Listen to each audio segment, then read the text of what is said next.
Coach, scouring the nation, you get some recruits here. I guess really you got a good little batch of local kids, and you just kind of went anywhere and everywhere. Kind of just speak on your recruiting class. Yeah, that's that's kind of been our strategy from the start, is to start here at home and kind of branch out from there. So we've got guys from kind of all over the place. It's been a good day so far. I believe we've had 8 signed so far. Still expecting 3 or 4 more yet today. So we're looking at bringing in a big class this year. We're going to probably bring in right about 20 guys. Had a couple early sign, and then expecting around 11 or 12 here today. Feel really good about it. One of the issues we had this year was depth, and maybe had some difficulty absorbing some injuries, and so hopefully this is a group that can really start to help us just establish that depth, establish a little bit of competition in the room for over those weight classes, and definitely great to see a few North Dakota names coming in. We're hoping for a couple more as well, but really good start, and everything's going as expected today here. Can you talk about the 3 North Dakota kids you got coming in? Yeah, so obviously Aaron Sandy's a Minot guy, and his probably hear his name a lot, and not just in wrestling, but in some other sports as well. But he was from Bishop Bryan, and he's I think a 4-time state place winner in North Dakota. Finished his career here with a state runner-up appearance this year, so we're really excited to bring him in. He's a great family, he's a great student, and just a really good individual to bring in. I think I could say the same about the other guys. You got a couple big guys coming in. Austin Mullins out of Des Lacs Burlington was 4th in the state this year at heavyweight, and Jacob Belland is out of Watford City, and he was a 220 pounder, was 3rd in the state. So we got a couple big bodies we got a great heavyweight coach in Coach Kettler to work with them. So it's important for us to bring in some heavyweights this year. But great 3 great kids out of the state here, and again still looking to add a couple more. But a really good start. How important is it to keep those local kids? I mean, because they're all from basically the northwest part of the state. How important is it to keep those local kids kind of in-house? It's very important for us right now, because we are really trying to build on the culture here around the program, and keeping those guys in state and bringing them in here helps bring in a lot of support, bring in a lot of fans to the matches, and it was pretty neat this year. We had 4 guys in our starting lineup from the state, from North Dakota. So I think that was a lot of fun for people around here to be able to see them compete, and so we want to continue to build on that. Evan, I go back to an earlier remark you made, adding kids to create some depth. Could you kind of give us a little bit more insight on how important it is to have that depth in the practice room, so it coincides and goes over to the actual match? Yeah, it's depth, obviously, just being able to fill the weight classes, which was a struggle for us this year.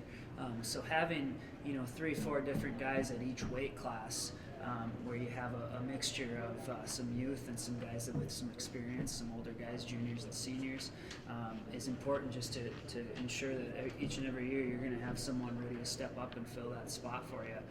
And wrestling's a tough sport, and there are going to be injuries, and so you got to make sure that not only is your starter ready to go, but your number 2 and your number 3 are ready to step in there at any time, because injuries do happen, they're going to happen, and we've got to be ready to handle that and have a backup ready to go. But also the depth creates that competition in the room. When you're the only guy there and no one's pushing you and you're trying to take your spot, it's easy to get a little complacent. When someone's pushing you every day trying to take your spot, you treat practice a little bit differently, and that's something we didn't really have much of this year. And I look forward to having these guys come in and start really pushing those guys for those starting positions, and potentially some of these guys could make an impact on our lineup right away. Yeah, I just wanted to ask, comparing just the practice room reps for some of these guys, or just opening up more weight classes on your roster. Do you expect the balance of these guys to have early slots earlier in the season, especially some of these North Dakota kids? Mm-hmm. Yeah, it's there's going to be several weight classes where there's a really strong possibility that we'll have a true freshman in the lineup next year. either that or a transfer or someone new coming in. So it's a strong possibility that some of these guys will make an impact right away. It just kind of depends on where everyone kind of comes back and what the scale says at the end of summer here is, and we'll start making some determinations on what weight classes we'll have everyone going, and it'll be fun to see how it shakes out. First full class for you as a head coach, I guess. How fun was this process to go through, and what were some of the challenges, and maybe some of the, just take us through your process for your first full recruiting class as a head coach? Well, it was great. It was I was really on a time crunch when I started last spring, and so I really had to kind of scramble to throw a recruiting class together. So I feel like this year I've been able to really develop that a lot more and develop these relationships with these guys a lot more than I was able to last year, and kind of start finding the guys I want, and to be honest, it was one of the kind of question marks for me coming in here is how easy is it going to be to draw student athletes to this college and this community, and so I've been really happy with how it's gone so far, and I haven't not found it real difficult to sell this place. Almost every one of the guys that's come and visited our campus this year is committed with us, and so the challenge is just getting them to come check us out, and when they do, I think they can see we've got a great product to offer here and a really good situation to come be a student athlete. It really speaks volumes that you can, attract kids from like Indiana and Ohio to come to Minot, North Dakota, far away from home. It really speaks volumes about what you're building here. Yeah, we feel really good about that, and some of it has to do with you have certain connections, and it's just kind of odd. I mean, we got a guy coming in, Liam Hayden, who early signed. He's coming in from New Hampshire, but he had a dad who was an alum here and moved here from the Air Force for the Air Force Base. So we've got certain connections like that with some of these guys, but other than that, we're out looking to find the best guys from around the country that are competing year round, training year round, and those are the type of guys that are hungry to come in here and compete right away. So. You have 8 signings, is it possible there could be more? Or?